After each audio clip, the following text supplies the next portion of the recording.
Xingqiu, at your service, my liege. I humbly trust that even one such as I, a mere bookworm, may yet prove to be of some utility under your wise leadership. Nice. I don't often get a chance to speak with such formality. It felt pretty good. Morning. The morn hours are precious. Spend them on that which matters to you. I am uninclined to eat a heavy meal this luncheon, but instead indulge in some baked treats. As long as I eat in the study, my father and brother never have to know. Oh, you want to join me? Well, as long as you don't get crumbs on the books, I suppose it's fine. What say you we snatch a few fireflies and read in the light they give? Hey, I'm joking. Seriously, don't. It's bad for your eyesight. You will find me in the same place as ever tomorrow, so I'll see you then.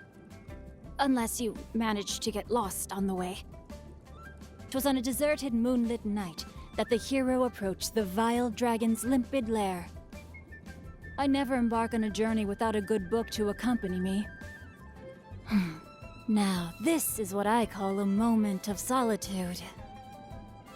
Oh my goodness. Oh my gosh. Wow. Huh? All will be revealed in the next volume?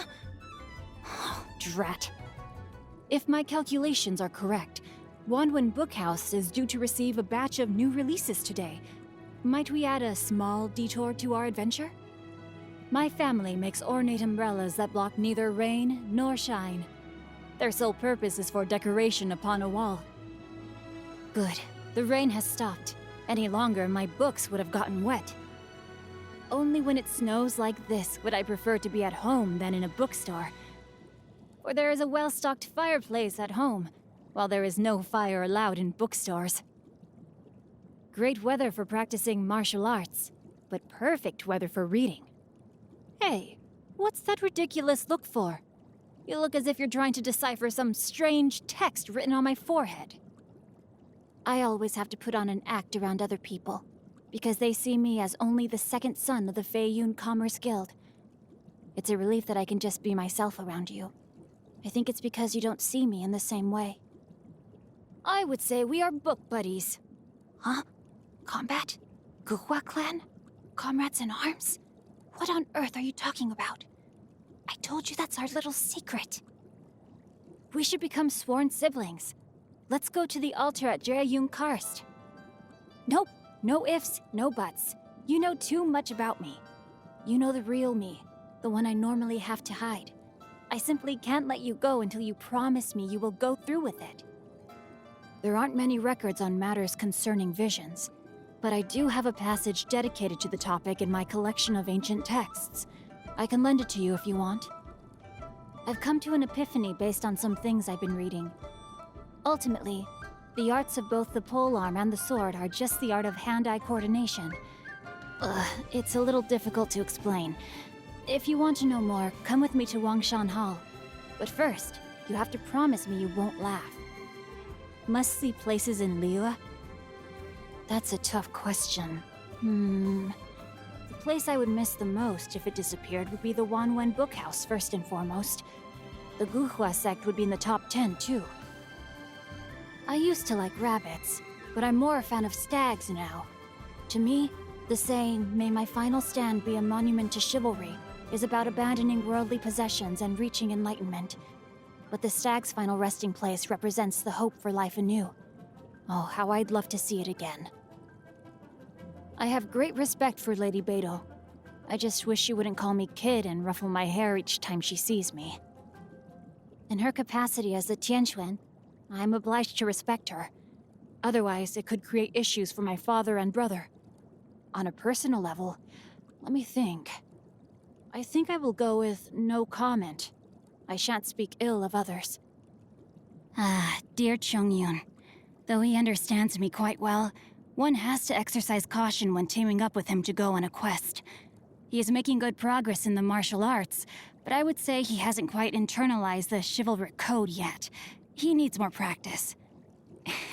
Especially at eating spicy food.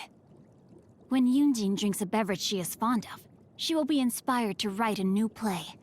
So, I keep a jar of tea leaves under my bed at all times, ready to deliver to her on the day that her inspiration dries up.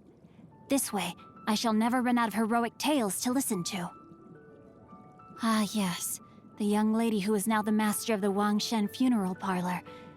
If you're asking what I think about her as a person, well, there are all sorts of rumors about the way she works. But I think if you really want to understand someone, you need to find out what they are really after. I've always thought there is more to Chi-Chi than meets the eye. But it's impossible to have a conversation with her when Baiju's around. We could wait till Baiju makes a home call to one of his other patients and corner her. When you first spot Xiangling out and about, the first thing you should do is check the look on her face. Especially when she's just coming back from collecting new ingredients. The more excited she looks, the more dangerous it is to approach. Because if she sees you, she'll force you to taste test her latest concoction. I usually get Chongyun to handle these situations. Where does Xinyan perform? Anywhere from Chuho Rock to Yujing Terrace. No spot is untouched by her disruptive presence. A quiet day when I can curl up with a good book is a rare treasure indeed. I've thought of all the illustrations I want for each major event in the next 3 volumes. I should write my thoughts down before I forget them, and send them to Mr. Quay de Prince. My father and brother entertained that gentleman as a guest once. From the way they were acting, he must be a very high-profile figure indeed.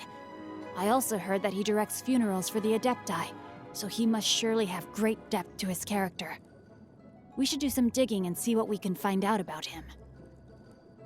Are you keeping well, my liege? If you have no other matters to attend to, might I recommend a trip to the Wanwen Bookhouse? You ask why I enjoy reading in solitude? Studiousness can hardly be considered a bad habit. There's not much more to it than that, really. Your schedule is free today? Wonderful. I am ready to leave whenever you are. My book? Oh, never mind that. I can always pick up where I left off when I get back. But those in distress who need our assistance cannot afford to wait. You feel inspired, you say? You want to write a martial arts detective novel based on our adventures together? And you want to call it The Chronicles of Wanwen? It's a good idea, it really is. But I'll have to decline. I'm sorry. Yes, really. A weaver of verses who draws from an ocean of expression.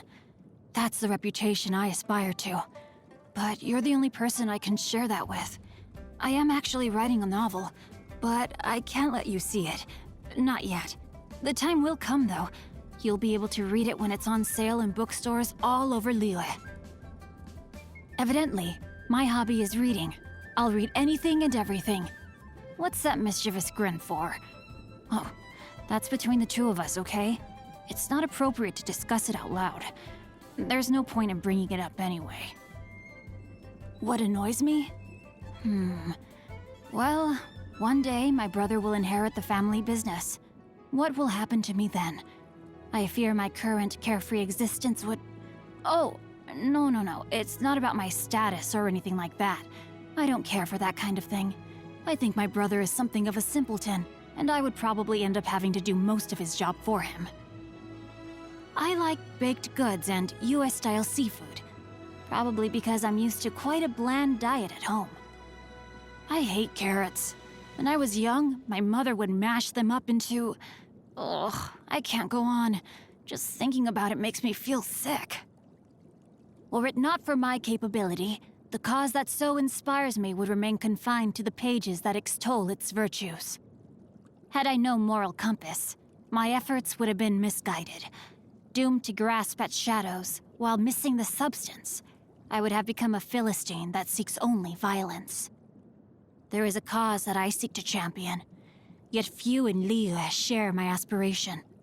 This I have known for a long time, for it is a path I have walked for many years.